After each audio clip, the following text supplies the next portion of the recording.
2 ദിവസം കൊണ്ട് world wide box ഓഫീസിൽ നിന്നും റെക്കോർഡ് കളക്ഷൻ നേടി ബ്ലോക്ക് ബസ്റ്ററിലേക്ക് കുതിക്കുകയാണ് കഴിഞ്ഞ ദിവസം വേൾഡ് വൈഡ് റിലീസായി തിയേറ്ററുകളിലെത്തിയ മമ്മൂട്ടി രാഹുൽ സദാശിവൻ ചിത്രം പ്രമേയുഗം.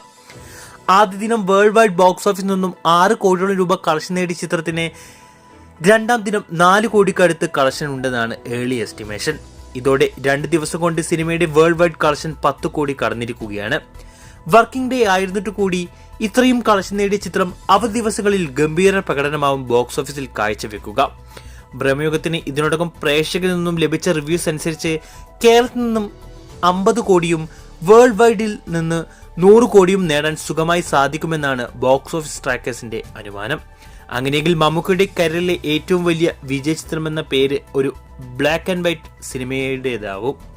ടെക്നോളജി മാറിയ കാലത്തും പഴയകാല സിനിമകളെ ഓർമ്മിപ്പിക്കുന്ന രീതിയിൽ സിനിമയെടുത്ത് ഇന്ത്യൻ സിനിമയിൽ തന്നെ പുതിയ വിപ്ലവം സൃഷ്ടിച്ചിരിക്കുകയാണ് ബ്രഹ്മയുഗത്തിലൂടെ മമ്മൂട്ടിയും സംവിധായകൻ രാഹുൽ സദാശിവനും.